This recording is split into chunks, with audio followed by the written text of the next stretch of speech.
생생법률쇼 진행을 맡은 김유리입니다. 이 세상의 이슈를 법률적 시점에서 다뤄보는 본격 토크 블록버스터 법률 이슈 토크 시작했습니다. 제 옆에는 권상희 시사평론가 자리하셨습니다. 안녕하세요. 안녕하세요. 반갑습니다. 네, 반갑습니다.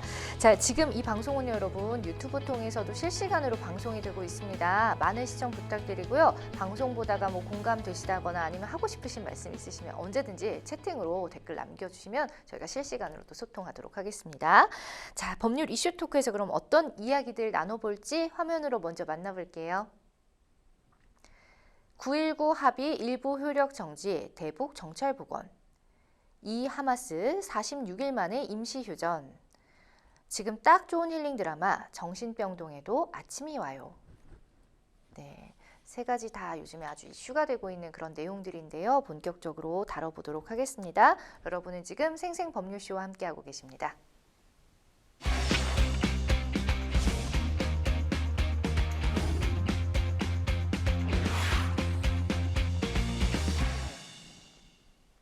네, 법률 이슈 토크 첫 번째 주제는요. 바로 9.19 합의 일부 효력 정지, 대북 정찰 복원입니다.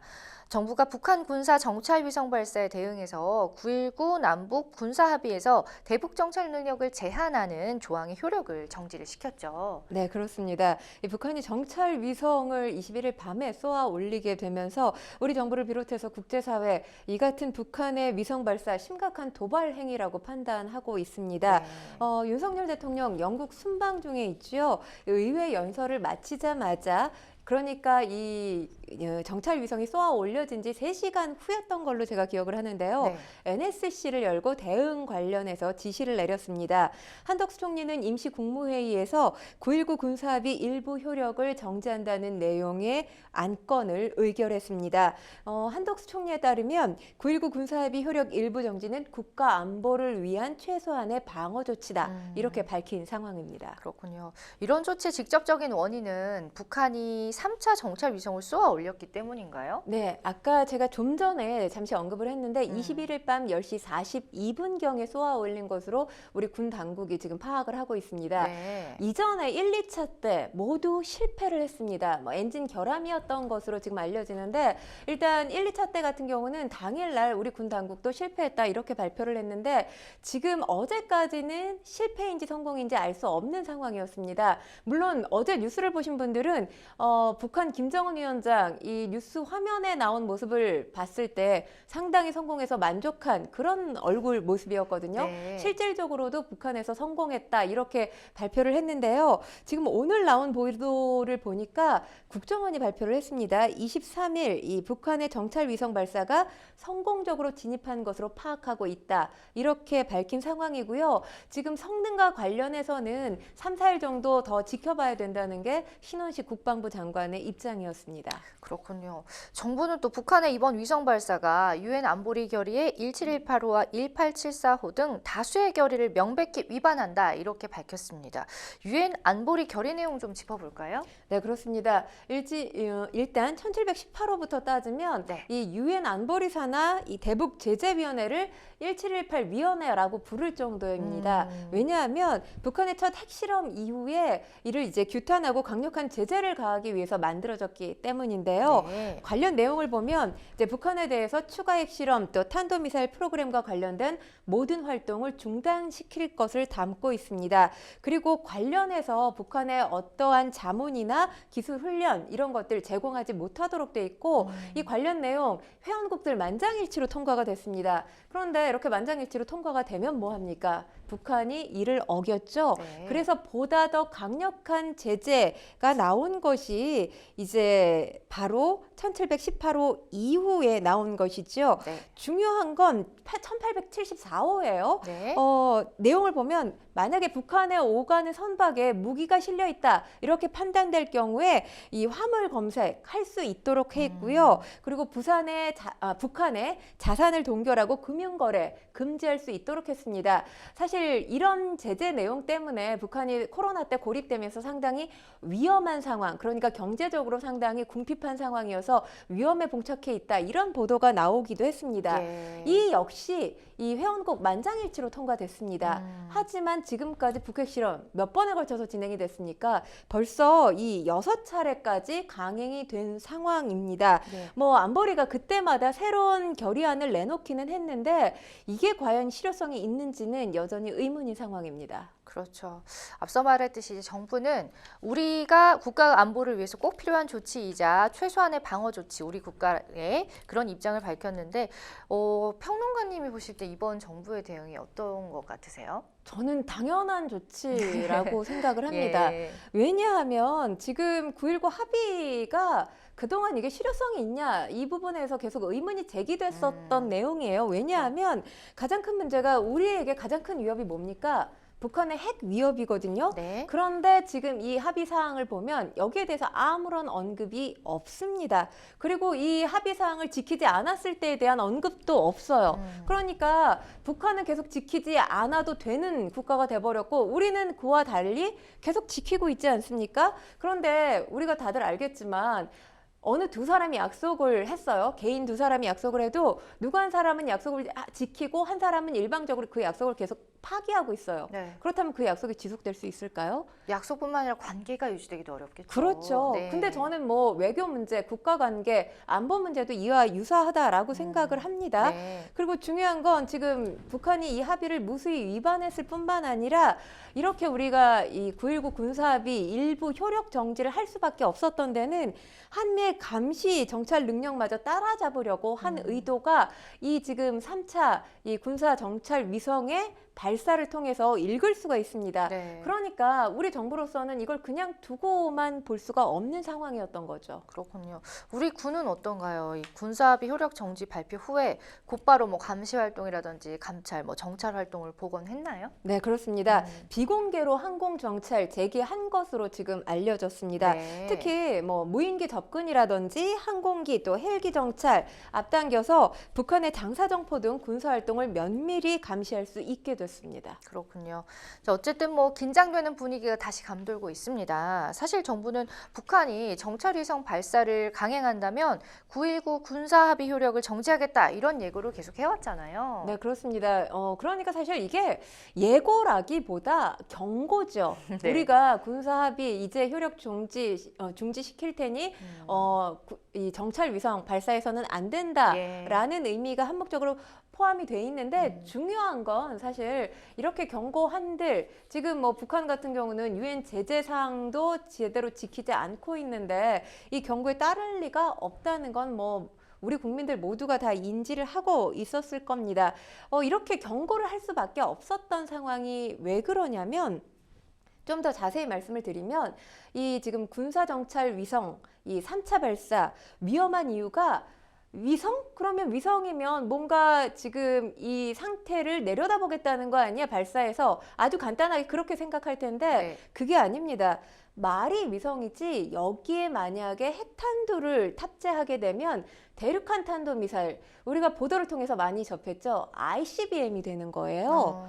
그렇게 되면 이 핵탄두를 탑재했을 경우 ICBM을 쏘는 거나 마찬가지 효과입니다. 네. 그리고 또 한 가지 상당히 위험하다라고 볼 수밖에 없는 게, 네. 만리경위로 이제 성공적으로 작동을 한다면 하루 3번 우리나라를 돌게 돼요. 우리나라 상공을 지나치게 됩니다. 그러니까 북한이 지금 예고한 대로 1차 발사에 성공을 했다면 추가적으로 계속해서 발사를 해나가지 않겠습니까? 이게 계속해서 성공을 할 경우에 가장 우려되는 부분이 우리 군의 병력 흐름을 북한에게 그대로 노출시킬 수밖에 없다는 겁니다. 예. 그렇기 때문에 뭐 아까 말씀드린 내용과 일맥상통하지만 우리 정부로서도 어떤 조치, 이상의 조치는 취할 수밖에 없었던 상황이었다, 이렇게 말씀드립니다. 그렇군요. 사실 북한의 위성정찰 3차 발사는 10월로 저희가 예상을 했었는데 11월까지 미뤄졌잖아요.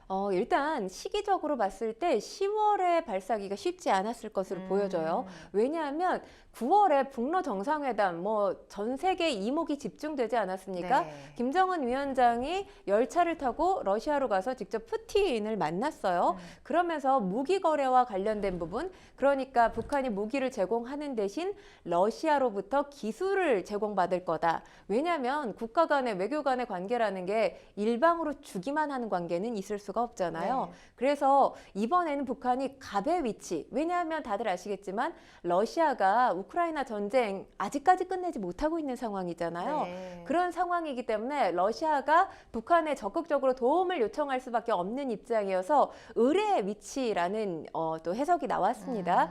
그래서 9월에 이제 북러 정상회담이 있었죠. 그리고 지금 이제 북러 회담 직후에 러시아의 기술자들이 북한을 방문했다, 이런 보도가 나오기도 했었거든요. 그래서 기술적 자문을 아마 일정 기간 받았지 않았을까, 그렇기 때문에 10월에 발사하는 게 무리가 되지는 않았을까라는 추측이 한 가지 가능하고요. 네. 또 한 가지로 본다면 이제 10월에 동북아 전반으로 해서 중요한 이 외교적 회담들이 상당히 있었습니다. 그런 상황에서 지금 정찰 위성 3차 발사가 만약에 이루어진다면 북한 역시 뭐 아무래도 굉장히 이 비판의 영역이 또 확대되는 거 아니겠습니까? 그런 부분들에 대한 부담을 느꼈기 때문에 아무래도 두 차례 실패한 걸 극복하기 위해서 시간이 어느 정도 필요해서 10월이 아닌 11월로 선택하지 않았을까라는 추측이 가능해 보입니다. 그렇군요. 북한이 이제 러시아로부터 기술 이전을 받은 것으로 보인다, 이런 얘기들이 나오고 있는데 이 부분이 이제 근거가 있어서 나오는 얘기인가요? 일단 국정원 입장은 아직까지 명확하게 확인되지는 않았다는 입장이에요. 네. 그런데 실제로 지금 실패하고 89일 만에 이제 북한 주장, 그리고 국정원도 지금 어쨌든 궤도에 안착한 거 성공한 것으로 지금 보고 있잖아요. 네. 성공한 데에는 이유가 있다는 거죠. 우리 이 국방부 고위 관계자에 따르면 러시아 기술을 지원받았을 가능성을 배제할 수 없다, 이렇게 밝히고 있습니다. 아까도 제가 잠시 언급을 했지만 북러 정상회담 이후에 러시아의 관련 기술자들이 북한에 들어간 정황이 포착됐다라고 네. 하고요. 그리고 이때 북한이 기술적으로 러시아로부터 도움을 받았을 거라는 이 관측이 나오고 있습니다. 그리고 두 차례 이 발사가 실패했던 이유 중 가장 큰 이유가 엔진 결함 때문에 실패했던 것이거든요. 그렇기 때문에 러시아 기술자들로부터 이 엔진과 관련된 부분 그러니까 자문을 받았을 가능성이 지금 제기되고 있습니다. 일단 뭐 북한의 정찰 위성 수준 아직까지 명확하게 파악됐다고 보기는 어렵습니다. 이 한미일 정보 당국의 분석이 이루어져야 정확한 내용 알 수 있을 것 같습니다. 그렇군요. 그런데요, 사실 군 당국은 러시아의 기술 지원을 받아서 보완이 됐다, 또 엔진 문제가 거의 다 해소됐다, 이렇게 관측을 하고 있고, 또 북한 같은 경우는 일단 3차 발사가 성공적이라고 막 자축을 하는 분위기 속에 있거든요. 그렇다면 우리나라 입장에서는 굉장히 좀 큰 위협에 봉착하게 되는 게 아닌가라는 좀 걱정도 드는데요. 그러니까 앞에서 말씀드린 내용과 네. 일맥상통하는 부분이 네. 위협이 되기 때문에 우리가 9.19 군사합의 효력정지, 그러니까 일부 음. 효력정지죠, 할 수밖에 없었던 겁니다. 뭐 네. 정확히 말하면 1조 3항에 대해서 효력정지를 내린 건데 음. 아까 제가 설명을 드렸어요. 네. 탄도미사일 쏜 거나 다름없고 네. 그리고 우리 군의 동향이 그대로 다 파악될 수밖에 없는 상황에 노출됐다라고 말씀을 드렸잖아요. 근데 일단은 지금 당장 위협에 봉착했다, 이렇게 말씀드리기는 어렵습니다. 왜냐하면 이제 1기 발사를 해서 성공한 것뿐이에요. 두 네. 차례 실패를 하고. 네. 그런데 보면 이게 이제 위성 정찰이라고 하더라도, 정찰 위성이라고 하더라도 5기 정도는 쏘아야 어느 정도 이게 제대로 기능을 할 것인지 판가름이 명확하게 난다고 합니다. 예. 그래서 지금 1기가 성공했다는 것만으로 섣불리 당장 위협의 상황에 직면하게 될 거다, 이렇게 뭐 전망할 필요는 없을 거라는 분석이 군사 전문가들 사이에 나오고요. 그리고 지금 미국과 러시아 같은 경우는 상당한 군사 대국이지 않습니까? 이 관련해서도 뭐 굉장한 기술의 진일보를 이룬 국가들인데, 이들 국가들 같은 경우는 한 번에 몇백 기를 쏘아 올리기도 한다고 합니다. 그런데 지금 아까 제가 잠시 언급을 해드렸지만 북한이 이번에 발사 성공했다고 여기서 그치는 게 아니죠. 네, 그러니까요. 북한도 밝혔어요. 계속해서 발사해 나가겠다. 왜 그러는 그러면 걸까요? 예. 5기 이상 만약에 발사에 성공을 하게 되면, 쏘아 올린 것이 다 성공을 하게 되면 아까도 말씀드린 가장 위협적인 상황, 우리 군의 움직임, 동향이 다 파악된다는 거예요. 그러니까요. 그렇기 때문에 지금 당장 위협스러운 상황이 펼쳐지지 않는다 하더라도 북한이 어느 시점에는 이걸 다 성공하게 되면 그 위협이라는 게 현실화될 수 있다라는 거죠. 네. 마음 마냥 놓고 있어서는 안 되는 상황인 거죠. 자, 북한의 군사정찰 위성 발사로 9.19 남북 군사합의 일부 조항의 효력이 정지가 됐습니다. 사실 이 9.19 군사합의는 남북 간의 무력 충돌을 방지하자는 그런 취지로 이제 안전판 역할을 하고 있었는데 일부 조항 효력 정지라고는 하지만 사실상 이제 파기다 이렇게 보는 시각도 적지 않더라고요. 저도 뭐 지금 이 상황에서는 파기다라고 보는 게 맞다라는 생각이 드는데 일단 네. 남북 간 체결된 합의에 대해서 우리 정부가 공식적으로 이제 절차를 밟고 명시적으로 효력 중지하겠습니다라고 밝힌 건 이번이 처음 있는 일입니다. 네, 뭐 전체 그러니까요. 파기는 애초에 이 국내법상 근거 조항이 없다고 하죠. 그리고 지금 이 남북 군사 합의 9.19 남북 군사 합의 1조 3항 아까 효력 정지됐다고 하는 말씀을 드렸는데 네. 이게 가장 핵심이 되는 조항이에요. 음. 근데 지금 핵심이 되는 조항을 정지시킨 상황이기 때문에 이런 점에서 9.19 남북 군사합의 사실상 파기됐다고 볼 수밖에 없는 해석이 가능하다고 보여지고요. 그리고 지금 국민의힘이 어떤 입장을 밝혔냐면 북한을 향해서 도발을 계속한다면 9.19 남북 군사합의 전체를 무효로 하는 방안까지 정부와 함께 숙고할 것이다. 이렇게 밝힌 상황입니다. 네. 그러니까 지금 뭐 내용면으로 봤을 때 전체적으로 파기한 거나 다름없다라는 해석이 가능한 거지만 이제 앞으로 북한의 도발 상황을 보고 이걸 공식화하겠다. 이런 의지를 지금 국민의힘이 밝힌 거라고 볼 수 있습니다. 그렇군요. 어쨌든 뭐 일부 조항 효력 정지에 대해서 북한이 어떻게 맞대응을 할지도 초미의 관심사였는데 지금 어떤 반응을 보이고 있나요? 뭐 이건 당연히 아마도 우리가 9.19 그 남북 군사 합의 일부 효력 중지를 했을 때, 효력 정지를 했을 때 네. 북한도 아주 빠르게 후속 조치를 취하지 않을까 예상하셨을 거예요. 네. 예상대로 지금 9.19 군사합의 전면 백지화를 선언한 겁니다. 뭐 좀 더 자세히 말씀을 드리면 9.19 남북 군사합의에 구속되지 않겠다고 밝히면서 이 합의에 따라 중지했던 모든 군사적 조치들 즉시 회복한다. 이렇게 밝혔습니다. 예. 그리고 뭐 북한의 지금 이 발표된 내용을 보면 북남 사이에 돌이킬 수 없는 충돌 사태가 발생했을 경우 전적으로 남측 그러니까 대한민국이 책임을 지게 될 거다. 이렇게 밝히기도 했습니다. 문재인 정부 시절에 이 합의가 맺어졌던 거죠. 실질적인 종전선언이라고 평가받았던 적도 있습니다. 그런데 이제 사실상 종이장에 불과한 약속이 돼버린 겁니다. 네, 그렇습니다. 사실 뭐 말씀드린 것과 같이 5년 전에 이제 합의가 된 건데 합의가 맺어진 건데 남북 국방수장 간에 맺은 군사합의였고 핵심은 군사분계선 일대에서 상대방을 겨냥한 훈련을 중단하자 이런 거였거든요. 이후로도 사실 근데 이게 의미가 없이 합의 위반 사례가 굉장히 많았던 걸로 알고 있습니다. 문제는 사실 예. 누군가 약속을 하면 약속하자마자 깨기는 굉장히 멋쩍은 일이잖아요. 개인 간에도. 네. 하물며 그런데 합의 직후부터 이 위반 사례가 꾸준히 나왔습니다. 뭐 기억나는 건 몇 가지만 말씀을 드리면 육지에서 GP에 총격한 일이 있었죠. 그리고 지난해에 정말 국내를 떠들썩하게 했던 일이 있었는데 북한 소형 무인기 침입 관련해서 위반 유형으로 소개가 됐습니다. 지금 국방부가 내놓은 이 국방 백서에 따르면 북한의 위반 횟수 지금 이 약속을 맺은 지가 5년이잖아요. 네. 5년 됐는데 위반 횟수가 지금 3,600회 정도 되는 걸로 알려졌습니다. 5년 동안. 네, 그렇습니다. 일단 뭐 우리 남북 사이에 안전판 역할을 했다고는 하지만 이게 과연 한쪽의 약속을 그러게요. 일방적으로 이렇게나 많이 어겼는데 안전판 역할을 제대로 한 것인지 예. 저는 의구심이 들고요. 그리고 이 9.19 남북 군사합의 자체가 남북한 이 비대칭성 그러니까 우리한테 아까도 말씀드렸지만 상당히 불리한 내용들이 많이 포함되어 있거든요. 네. 그렇기 때문에 이게 굉장히 심각했는데 문재인 정부 때 한 번도 이에 대해서 언급을 했던 적이 없습니다. 이에 대해서 강력하게 언급하기 시작했던 게 이제 정권이 바뀌면서 윤석열 정부에서 시작이 됐던 거고요. 네. 지금 뭐 일부 내용이 효력 중지까지 이르는 상황이 발생을 한 겁니다. 그렇군요. 정부는 군사합의 효력 정지를 두고서 이제 우리 국가 안보를 위해서 꼭 필요하다라는 입장을 밝혔지만 이 우리나라에서도 여야의 반응은 또 엇갈리고 있습니다. 왜 그럴까요? 관련해서 지금 정치권이 내놓은 비판 목소리 한 가지 같은 게 있는데 네.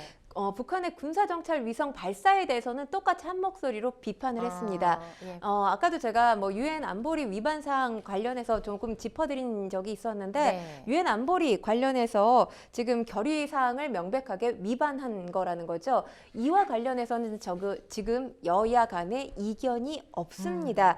근데 이 내용을 봤을 때 9.19 군사합의 일부 효력 정지와 관련해서는 여야 극명하게 입장차를 나타내고 있습니다. 네. 일단 지금 뭐 국민의힘 당연한 결정을 한 거라는 거죠. 제가 아까 설명해 드렸던 내용과 궤를 같이 하는 측면이 있습니다. 그런 측면에서 당연한 결정이다라는 반응이고요. 그리고 민주당 같은 경우는 아무래도 이 9.19 남북군사합의 자체가 이 문재인 전 정부 때, 문재인 대통령 때의 일이잖아요. 문재인 전 대통령 때의 일이기 때문에 이 합의 효력 중지는 신중하게 논의됐어야 했다라는 입장입니다. 그러면서 이재명 대표가 이 어제 있었던 최고위원회의에서 밝힌 내용을 보면 정치적 또는 전략적 목표로 대한민국 국민의 안전과 한반도의 평화를 희생시키면 안 된다. 이렇게 말을 했고요. 그리고 북한의 이 행태를 규탄하기는 하지만 최소한 한반도에 안전판이 있어야 되는데 이게 사라진 게 아니냐라는 목소리가 민주당 내부에서 나오고 있습니다. 또 반대로 이제 민주당 측은 9.19 군사합의 이제 속전속결로 없애라는 게 선거를 앞두고서 한반도에 불필요한 긴장을 고조시키는 건 아닌가 의심스럽다고 했는데 평론가님의 개인적인 입장이 궁금해요. 사실 마냥 이제 무조건 전임 정부의 업적을 지우기 위해서만이라고 보기는 조금 어려운 측면도 있는 것 같거든요. 왜냐하면 네. 사실 이게 참 정치인들은 선거에 굉장히 민감한데 선거를 앞두고 있는 상황에서 이런 네. 일이 발생을 하다 보니까 그걸 또 정치공학적으로 이렇게 해석을 하는데 네. 안보만큼은 저는 뭐 정치공학적으로 그럼요. 조금 해석하지 않았으면 하는 바람이거든요. 네. 왜냐하면 선거를 앞두고 이러한 일들 때문에 국민이 불안해한다. 라고 한다면 정부에 힘이 실릴 가능성이 있거든요. 네. 정부를 중심으로 힘이 실릴 가능성이 있다면 선거에서 사실 더불어민주당보다 국민의힘이 좀 유리할 거다 이런 판단을 할 수가 있습니다. 그런데 중요한 게 정부가 이걸 의도적으로 계산해서 이런 이 9.19 남북군사합의 일부 효력 정지를 시켰다는 건 저는 어폐가 있다고 생각하는 게 왜냐하면 한반도의 긴장이 고조되면 우리에게 어떤 이득이 있겠습니까? 해외 투자자들 우리나라에 절대 투자하지 않아요. 네. 전쟁이 날지도 모르는 국가에 누가 무슨 투자를 하겠습니까? 결국에는 지금 우리가 또 경기 침체를 겪고 있는 상황 아닙니까? 경제가 잘 돌아야 정부의 지지율이 올라간다는 건 윤석열 정부뿐만 아니라 정치를 하는 모든 사람들은 알고 있습니다. 네. 그런 상황에서 과연 한반도의 긴장이 고조되는 상황을 정부가 의도적으로 연출했다? 이건 상당히 앞뒤 논리가 맞지 않는 주장이 아닌가 생각합니다. 예, 그렇습니다. 자, 우리나라 역시 다음 주에 이제 미국의 공군 기지에서 한국 최초 정찰위성 1호를 발사할 예정이라고요. 네, 우리 군이 준비 중인 이베 425 사업이라고 하거든요. 네. 그러니까 우리 군이 다음 주에 발사를 해요. 근데 이보다 지금 북한이 먼저 발사를 했잖아요. 이게 여기에도 이제 숨겨진 의도가 있다는 거죠. 북한이 앞서 2차례 실패했어요. 그런데 만약에 우리가 발사를 했는데 우리가 성공을 하게 되면 네. 북한 자존심에 그야말로 금이 갈 수밖에 없는 거죠. 그래서 우리보다 먼저 발사에 나섰다라는 해석이 지배적입니다. 특히 조선중앙통신에서 관련해서 북한의 군사정찰 위성 발사가 425 사업 위성 발사에 대해 대응한 조치라는 점을 시인하는 발언을 하기도 했습니다. 네. 30일에 미국 캘리포니아주 이 우주군 기지에서 425 사업 1호기 정찰 위성이 발사됩니다. 그리고 내년 4월에 추가 발사도 예정돼 있는데요. 예정대로 이 5기가 순차적으로 궤도에 진입을 하게 되면 아까 우리 군의 모든 움직임이 북한에 노출될 가능성이 있다라는 위험 상황 제가 말씀을 드렸잖아요. 우리 군 역시 북한의 미사일 기지라든지 핵실험장 이렇게 북한의 주요 군사 시설을 2시간마다 영상 또는 사진으로 수집할 수 있게 됩니다. 네. 자, 북한 도발과 러시아의 기술적 지원에 대해서는 이게 사실이라면 국제적 압력이 좀 필요한 부분이 아닐까라는 생각도 듭니다. 자, 일단은 남북 간 군사 대결과 긴장이 계속해서 가속화할 것으로 보여지는데 접경 지역 주민들도 또 우려가 굉장히 크더라고요. 늘 네. 불안하실 것 같아요. 그렇습니다. 지금 정세 불안은 당분간 계속될 수밖에 없을 것으로 보이는데요. 네. 유사시에 대비해서 지금 군 당국이 장병들에게 모두 전투복을 착용하라 이렇게 지시를 아이고. 내린 상황입니다. 북한 이번 정찰 위성 발사 이후에 아까 제가 말씀드렸다시피 연쇄적으로 발사에 나서겠다 이렇게 밝힌 만큼 앞으로 이제 도발 강도나 빈도 역시 강해지고 세질 것으로 보여져요. 그렇기 때문에 우리 역시 이를 능가하는 준비 태세 갖춰야 되지 않을까 싶습니다. 그렇습니다. 자, 이렇게 해서 첫 번째 법률 이슈 토크 만나봤고요. 여러분은 생생법률쇼와 함께하고 계십니다.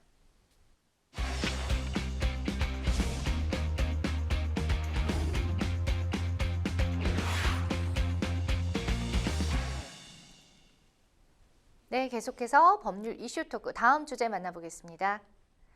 이 하마스 46일 만에 임시휴전. 이스라엘과 하마스가 22일 하마스에 붙잡힌 인질 약 50여 명을 돌려받는 것을 조건으로 해서 4일간의 휴전에 합의를 했습니다. 전쟁이 발발한 지 46일 만의 일이라고 하는데 정말 46일보다 더 된 것 같아요. 체감상으로는. 네. 그러니까 전쟁이 우리에게 주는 어떤 체감상의 그 어떤 극심한 스트레스라고 할 수 맞아요. 있죠. 예, 예. 이게 굉장히 크다고 볼 수 있는데 그런데 약간 변수가 생겼습니다. 애초 50명의 인질 석방 그리고 나흘간 교전을 중단하겠다 이렇게 이스라엘 하마스 간에 합의가 도출됐다라고 어제 보도가 나왔는데 네.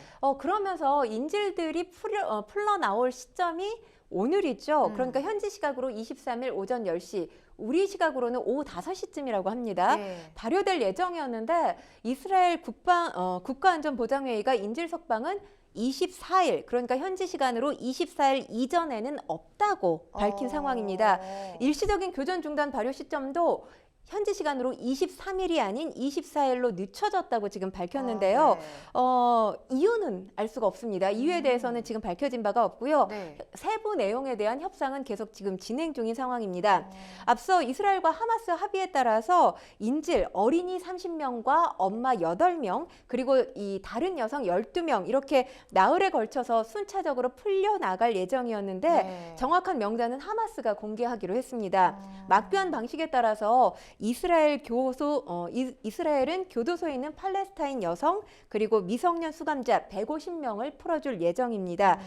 이스라엘은 후보 300명의 명단을 법원을 통해서 공개를 했고요. 자국민들을 살해한 수감자는 이 명단에서 제외하기로 했습니다. 참 얘기를 들으면서도 너무 안타까운 게 이게 뭐 하는 건지 모르겠습니다. 사람 그렇죠. 목숨을 상대로. 네. 예. 자, 휴전에 대해서 어쨌든 이스라엘은 부정적이었는데 이 퇴세 변화를 한 이유가 있을까요? 사실 관련해서 강요 회의를 열었다고 해요, 이스라엘. 협상안에 대해서 논의를 했는데 전쟁 네. 계속해야 된다. 그러니까 극우 성향을 가진 이런 입김이 굉장히 강했던 것으로 보입니다. 그래서 이 관련 회의가 상당히 예상보다 길어졌다고 한데요. 어쨌거나 지금 협상안 소수의 반대에도 불구하고 다수의 찬성으로 회의를 통과한 겁니다. 그런데 여기에는 지금 회의에서 소수냐 다수냐 이렇게 단순하게 문제가 해결됐을 것이라고 보여지지는 않는 게 네. 왜냐하면 미국의 어떤 자세가 변화했다는 점이 주요하지 않았을까 싶습니다. 왜냐하면 처음에 이 전쟁이 시작된 게 하마스가 기습 공격을 이스라엘에 하지 않았습니까? 그렇죠. 그때만 하더라도 미국이 전폭적으로 이스라엘을 지원하겠다. 네. 이렇게 밝힌 상황이었어요. 네. 그런데 지금 상황 어떻습니까?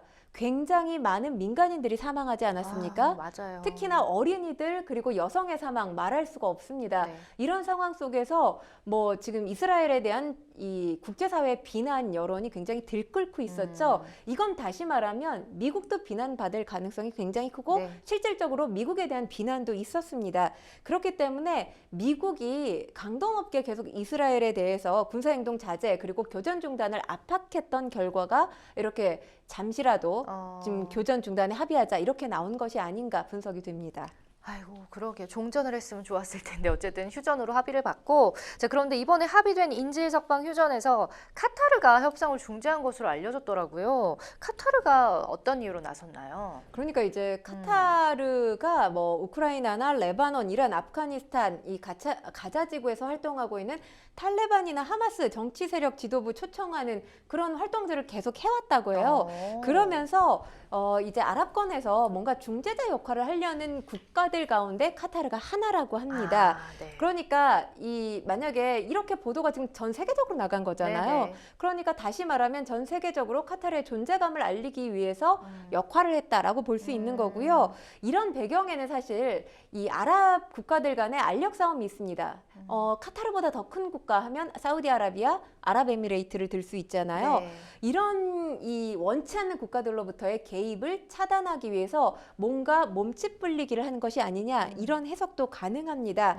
일단 이 분쟁에서 카타르가 나서는 걸 이스라엘 쪽에서는 환영하지 않았다고 해요. 왜냐하면 카타르가 테러리즘을 지원하는 국가다라는 인식이 있기 때문에 반대했었다고 합니다.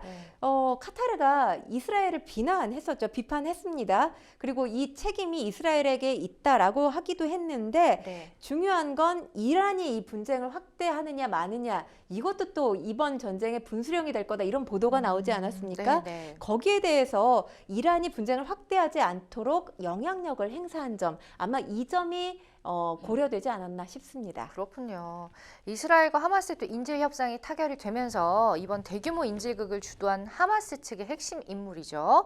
야히야 산와르가 주목을 받고 있습니다. 어떤 인물이죠?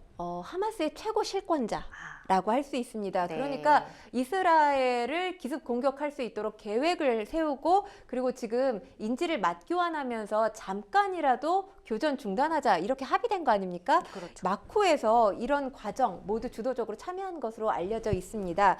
일단 지금 이스라엘군이 이 신화르를 사살 목적 1순위로 꼽고 있어요. 그런데 아직까지 사살되지 않고 있죠. 네. 왜냐하면 신화르가 다른 해외에서 호화 생활을 하고 있는 하마스 지도자들과는 다른 모습을 보이고 있습니다. 신화르 같은 경우는 아직까지 해외로 망명을 하거나 이 해외로 떠나지 않은 것으로 알려지고 있는데요. 네. 가자 지구 내에 머물면서 가자 지구 안에 굉장히 터널이 깊이 뚫려 있다고 보도가 돼 있지 않습니까? 네. 이 터널 안에 숨어 있는 것으로 지금 추정되고 있는 그런 상황입니다. 이스라엘 드론을 비롯해서 여러 이 굉장히 고도화된 이 정찰 능력을 가지고 있는 기구들을 이용을 하고 있습니다. 그러니까 신화르의 행방을 쫓기 네. 위해서 이런 노력들을 하고 있음에도 불구하고 아직까지 그를 붙잡지는 못하고 있는 상황입니다. 그러니까요. 참 너무 저도 뉴스를 요즘 보기가 괴로울 정도입니다. 민간인들이 너무 많이 희생이 됐거든요. 그래서 또 너무 많은 분들이 납치가 되기도 하고 좀 생사를 알 수가 없는 그런 상황에 놓여 있는데 세계 곳곳에서도 인질석방 시위가 계속해서 이어지고 있죠. 네, 그렇습니다. 전쟁이 생각보다 지금 길어지고 있습니다. 네. 사실 우크라이나 러시아 전쟁에 비할 바는 아니지만 46일 이 물리적인 충돌이 계속 오갔던 46일은 굉장히 끔찍한 시간으로 기록될 수밖에 없는데요. 네. 일단 이 전쟁으로 말미암아서 또 인종 간의 다툼이 있었던 것도 사실입니다. 아랍인이냐 그리고 유대인이냐에 따라서 또 관련 이 비판 목소리들이 세계 곳곳에서 나오기도 했는데요. 이스라엘 텔아비브에서 시민들이 인질 석방을 촉구하는 그런 지금 관련 시위를 벌이기도 했고요. 또 영국에서 이 기독교 단체 수천 명의 시민들이 모여서 또 하마스에게 인질 석방을 해달라, 이런 촉구의 목소리를 내기도 했습니다. 그리고 트위터에 올라온 글들을 보면 기독교 단체여서 아마도 그런 글들을 올렸을 것으로 네. 보이는데요. 영국이 이제 유대인 혐오로 가득 차 있지 않다라고 하면서 유대인 공동체로 보여줘서 감사하다라는 글이 올라오기도 했습니다. 왜냐하면 이게 전쟁이 계속 길어지고 팔레스타인 내 이제 자치지구 안에서 민간인들의 희생이 잇따르게 되면서 영국 역시 이스라엘에 대한 비판을 멈추지 않았었거든요. 그런데 어쨌든 하마스의 인질 석방을 촉구하는 시위가 영국에서 벌어졌기 때문에 이에 대한 감사의 메시지를 SNS에 올린 것으로 보입니다. 그렇군요. 특히 또 안타까운 게 인질 중에는 환자나 중상자 그리고 임신부도 포함이 되어 있다고 하는데 인질 가족의 애완들도 얼마나 정말 상상을 할 수가 없습니다. 얼마나 애가 탈까요? 글쎄요, 그들의 가슴속이 타들어가고 있는 건 아마 본인들 아니면 말로 표현하기가 맞아요. 어렵지 않을까 네네. 싶습니다. 지금 하마스가 억류한 인질 240명 정도로 추정을 하고 있거든요. 80대 고령자, 또 이 환자, 영유아, 임산부, 이런 사람들이 포함이 돼 있습니다. 고령자 중에는 사실 고혈압 환자라든지 당뇨 환자들은 매일 일정 시간이면 먹어야 되는 약들이 네, 있잖아요. 그러니까요. 이것 때문에 이제 가족들 당연히 공급이 안 되는 상황일 테니까 그러니까요. 걱정을 하고 있고요. 그리고 한 태국인 노동자, 이 납치됐을 때 임신 9개월이라고 합니다. 아. 그렇기 때문에 지금 만삭이었던 까닭에 아이고야. 지금 억류 중에 출산을 하지 않았을까 이렇게 추정되는 상황이고요. 아, 그리고 인질 중에 글쎄요, 이 아기가 무슨 잘못을 했겠습니까? 생후 10개월 된 아기도 있다고 해요. 네. 일단 뭐 인질 가족을 지원하는 이스라엘 의사에 따르면 인질들이 생사 갈림길에 몰려 있다. 그럼요. 이렇게 지금 목소리를 낸 상황입니다. 예, 지금 또 얼마나 열악한 환경 속에 있겠습니까? 그리고 또 무분별하게 또 인질을 이렇게 하다 보니까 참 너무나 안타깝다라는 말밖에는 드릴 게 없네요. 자, 하지만 이제 풀려나는 인질이 전체 인질의 5분의 1 정도에 불과한 점 또한 가족의 애를 태우고 있는 부분 중에 하나죠. 그러니까 만약에 일부 인질만 풀려난다면 네. 사실 풀려나지 못한 가족들 사이에서는 분열이 발생할 수밖에 그렇죠. 없는 거겠죠. 완전 휴전을 요구하는 여론도 당연히 커질 수밖에 없을 겁니다. 지금 사실 완전 휴전을 요구하는 여론이 커지고 있는 상황이에요. 그리고 지금 하마스에 붙잡힌 인질 일부만 풀려난다는 사실이 네타냐후 총리 또 옥죄는 이유 중에 하나가 될 수도 있다는 보도도 나오고 있습니다. 네. 향후 추가 협상 과정에서 진통이 예상되는 부분이라는 보도가 여기저기서 나오고 있고요. 네. 그리고 가족들에 따르면 가장 이제 가슴 아픈 인터뷰 내용이었는데 너무 빨리 행복해지지 않기 위해 조심하고 있다라고 하면서 석방 명단에 만약 우리 가족이 없다면 내일이면 무너질 수도 있을 거다 이렇게 이야기를 하고 있습니다. 사실 석방 소식은 지금 인질로 붙잡혀져 있는 가족들 모두에게 너무 행복한 소식이잖아요. 그쵸. 그렇지만 인질 모두를 석방한다는 것이 아니니까. 아닌 상황이기 때문에 여기에 희망을 갖고는 있지만 그 희망 때문에 미리 행복해지지 않겠다는 게 아닐까 싶습니다. 네. 자, 이스라엘과 하마스 합의는 지난달 7일 전쟁 발발 이후 46일 만에 처음으로 이루어진 인질 석방과 교전 중지라는 점에서는 뭐 상당한 의미가 있습니다만 풀어야 할 숙제는 여전히 많습니다. 우선 네타냐후 이스라엘 총리가 하마스 절멸 목표에는 변함이 없다 이렇게 또 밝혔죠. 네, 그렇습니다. 그러니까 지금 사실 이렇게 잠깐이지만 교전 중단을 하고 인질을 풀어주겠다, 일부분 풀어주겠다라고 약속한 것 자체만 놓고 봤을 때 이스라엘이 전향적으로 태도에 변화를 준 거다. 이렇게 해석하기가 어렵다는 겁니다. 네. 왜냐하면 이 협상 과정에서 이스라엘이 요구한 내용을 보면 인질 최대한 풀어달라 요구를 하면서 지금 교전 중단 시간은 최소화 시켜달라라는 목소리를 냈다고 해요. 그래서 지금 미국에서도 애초에는 이 교전 중단 기간을 닷새 정도로 전망을 했다고 합니다. 근데 그거보다 지금 현실적으로 짧아진 거 아닙니까? 이 부분에 대해서는 이제 이 네타냐후 총리가 완전한 극우 정치인이에요. 네. 그러다 보니까 극우 인사들의 어깃장이 어느 정도 입김이 어느 정도 통했지 않았나 하는 분석이 가능하고요. 그리고 이 지금 극우 인사들 같은 경우는 전쟁 계속해야 된다라는 입장이거든요. 예. 그러니까 하마스 완전히 이 땅에서 몰아내고 중요한 건 우리가 팔레스타인 자치지구 역시 통찰 지금 야망을 가지고 있잖아요.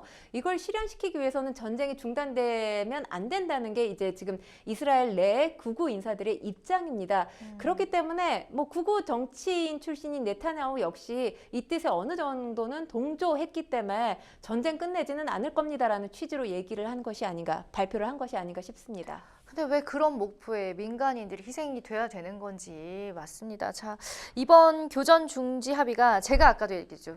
교전이 이제 휴전이 됐으면 좋겠다. 중지가 아니라 잠시 이런 목소리 저뿐만 아니라 전 세계에서도 다 같은 마음이 아닌가 싶습니다. 예. 그렇습니다. 그런데 지금 사실 그 목소리는 만만치 않은데 이게 현실화될지 그렇지 않을지는 좀 지켜봐야 됩니다. 지금 지금 팔레스타인 가자지구 같은 경우는 의료 인프라 이미 파괴가 됐죠. 예. 그리고 극심한 식량난, 식수난에 시달리고 있습니다. 그런데 불과 나흘 동안 이런 것들이 해결이 되겠습니까?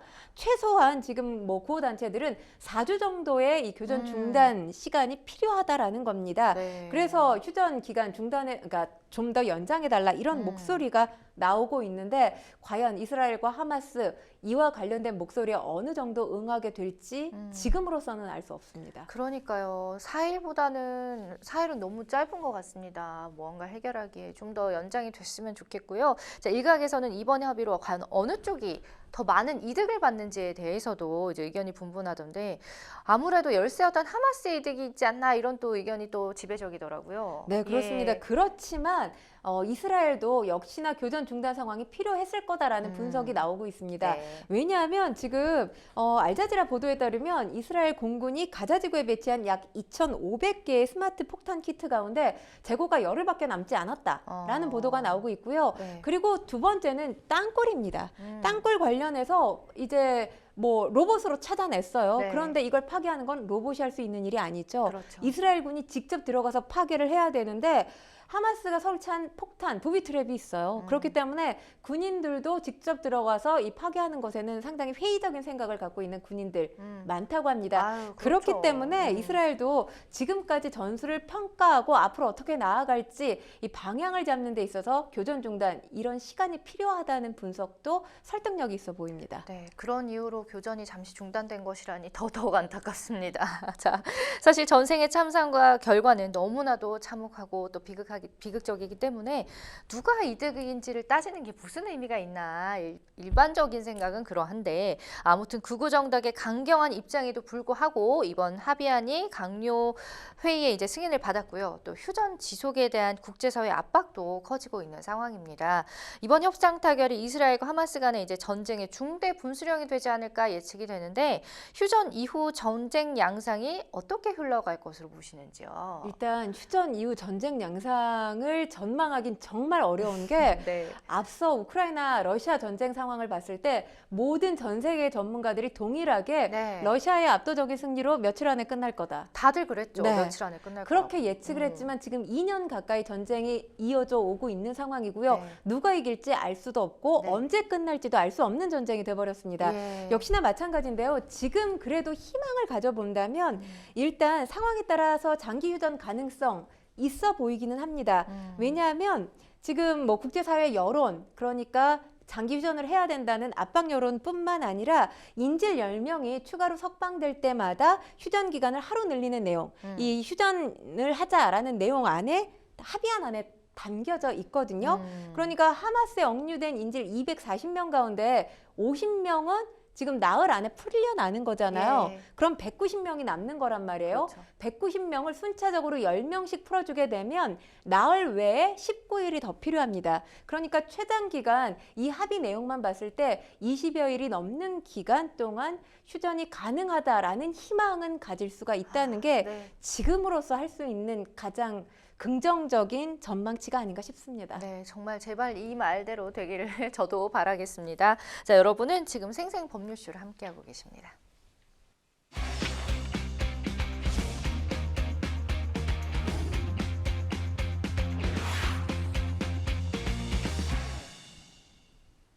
네, 법률 이슈 토크 마지막 주제 분위기를 좀 바꿔보겠습니다. 지금 딱 좋은 힐링 드라마 정신병동에도 아침이 와요에 관한 이야기입니다.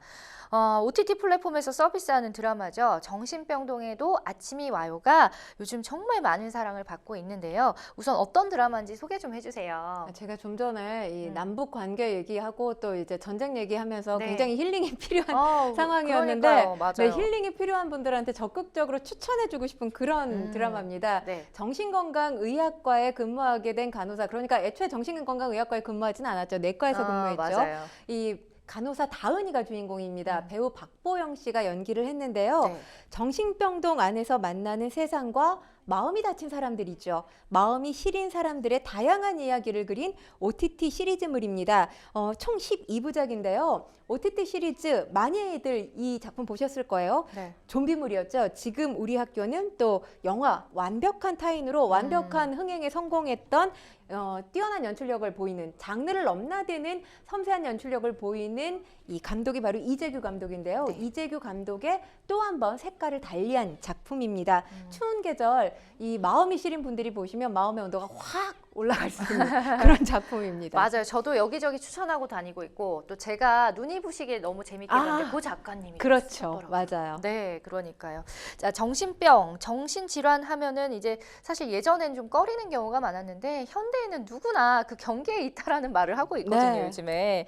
자, 정신병동에도 아침이 와요 드라마는 그 정신질환을 가지고 있는 사람들을 좀 다르게 다루죠. 네, 그렇습니다. 일단 이 드라마를 보면서 과거 이것도 사실 제가 힐링 드라마, 뭐 휴머니즘에 굉장히 녹아져 있는 힐링 드라마라고 말씀을 드렸지만 사실 힐링 드라마 이게 이전에 의학 드라마잖아요. 그렇죠, 근데 맞아요. 의학 드라마라고 한다면 보통의 의학 드라마들은 의사가 가장 중심 인물이 됩니다. 그런데 맞네요. 이 드라마는 의사보다는 간호사들의 희노애락에 좀 더 포커스가 맞춰져 있죠. 네. 왜냐하면 이 동명의 웹툰이 원작인데 동명의 웹툰을 쓴 작가 역시 정신병동에서 6년간 일했던 간호사 출신이라고 하잖아요. 그 경험이 그대로 녹아져 있기 때문에 굉장히 이 디테일한 묘사 측면에서 뭐 업계에 종사하고 있는 분들 칭찬을 쏟아내고 있는데 일단 우리가 흔히 뭐 공황장애라든지 네. 우울증, 강박증, 또 조현병, 조울증 이런 얘기 많이 해요. 네, 그런데 맞아요. 그 증상들이 어떤지는